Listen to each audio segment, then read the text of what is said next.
Ruchita game खेळणार नाही ती असं आपल्याला दाखवला जातो एक वेगळाच बिग बॉस. आणि ती लोक खेळतायत ना, ती लोक खेळतायत तो एक वेगळा बिग बॉस. त्यामुळे समजत नाहीये की बिग बॉसची ट्रॉफी हातात घेऊन बाहेर येईल. बिग बॉसचे कंटेस्टंट बाहेर आल्यावरती जे काय वेगळं सत्य सांगतात ते बिग बॉसच्या आत काही वेगळंच असतं. म्हणजे नमस्कार गावल्यानो, आज पुन्हा विषय घेऊन येले बिग बॉस वरती. तर बिग बॉस मध्ये जे काय चालतं ते तर एक वेगळंच असतं, पण बिग बॉसच्या बाहेर पण जे काही चालतं ते सुद्धा एक वेगळंच असतं. बिग बॉसचे कंटेस्टंट बाहेर आल्यावरती जे काय वेगळं सत्य सांगतात ते बिग बॉसच्या आत काही वेगळंच असतं. म्हणजे आपल्याला दाखवला जातोय तो बिग बॉस वेगळा आहे आणि त्यांच्यासोबत जो होतोय तो बिग बॉस वेगळा आहे. सध्याची कंडिशन तर हीच झाली आहे. कारण की जो तो कंटेस्टंट घराच्या बाहेर येतोय तो एकच बोलतोय, अरे मी तर हे केलेलं ते तर दाखवतच नाहीयेत, अरे मी तर अशी वागलेली, माझी ती बाजू दाखवलीच नाही. मग बिग बॉस तुम्ही नक्की आम्हाला दाखवताय काय? मला बिग बॉस बद्दल अजिबात वाईट बोलायचं नाही, कारण की मला बिग बॉस मध्ये जायचं आहे. बिग बॉस बघा, तुम्ही मला ना चांगलं सबस्क्राईब केलात ना, चांगलं काही म्हणजे उद्या मला पोहोचवलात, चांगलं पोहोचवलात म्हणजे सबस्क्रायबर्स वाढवलात माझे, तर माझ्यावर पण ती एक दिवस वेळ येईल, मी पण असं बिग बॉसची ट्रॉफी हातात घेऊन बाहेर येईल. बट तरी सुद्धा तुम्ही लोक सबस्क्राईब करा. ओके. तर मी थोडं स्वप्नातून बाहेर येते, माझ्या विषयावरती येते. तर मी असं बोलत होती की बिग बॉसचे असे आता पहिलं दिव्या जेव्हा एलिमिनेट झाली तेव्हा ती बाहेर येऊन पण हेच सांगत होती की बिग बॉस आतमध्ये जे काय मी बोललेली ते बाहेर येऊन बिग बॉसने एक वेगळाच बवाल केला. त्यानंतर आल्या माझ्या फेवरेट रुचिता मॅडम. तर वाईट काय बोलण्या अगोदर तिच्याबद्दल थोडंसं चांगलं बोलून घेते.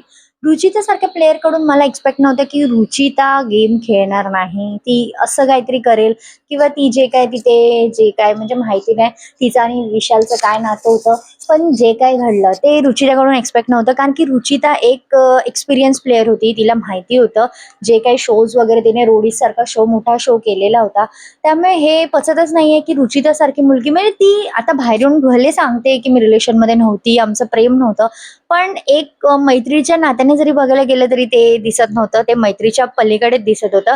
कारण की खूपच ती असं ऑब्सेस्ड झालेली त्याला, म्हणजे तिला त्याची खूप अशी आवड झालेली वगैरे काय म्हणता येईल ते. पण तरी पण रुचिता सारख्या प्लेअर कडून एक्सपेक्ट नव्हतं.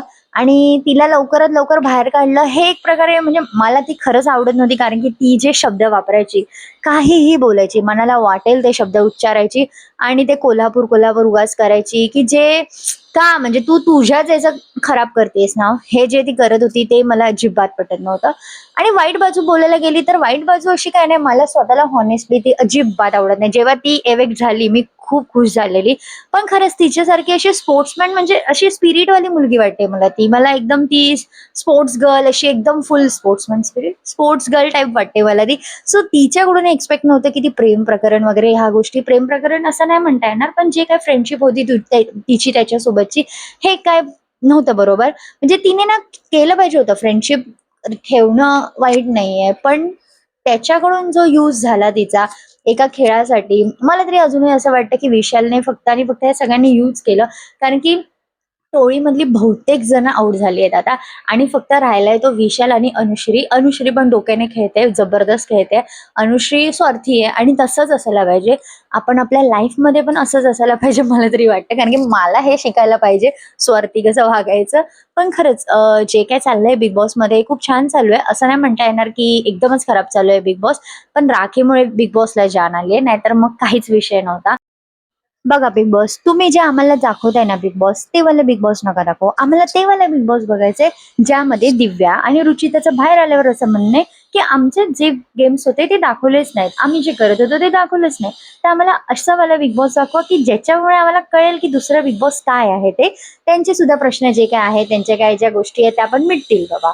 तर दुसरी गोष्ट म्हणजे आपल्या Janhavi Killekar madam, ex contestant, त्या एवढं रुचिताबद्दल बोलताना काय काय दिसतायत म्हणजे विषयच नाही. म्हणजे आपण मागच्या सीझन मध्ये काय केलेलं आहे आणि आता आपण त्या रुचिताला बोलतोय, ह्याचं तरी भान असावं. बाकी काय, त्या शिव्या पडल्या लोकांच्या तरी मला फरक पडत नाही, पडणार तर आहेतच. पण तरी सुद्धा यार की जान्हवी म्हणजे खरंच मला ती अजिबात आवडायची नाही. म्हणजे मला निक्की आवडायची एक टाइम. आता ती द 50 मध्ये सुद्धा निक्कीच्या मागे मागे मागे मागे करत होती ना, अजिबात आवडत नव्हतं. अरे तू चांगली प्लेअर आहे, तू चांगली खेळू शकते. जरी मला एखादा प्लेअर आवडत नसेल ना, तरी त्याचा गेम असेल ना चांगला, तो व्यक्ती किंवा तो प्लेअर माझ्या फेव्हरेट असतो.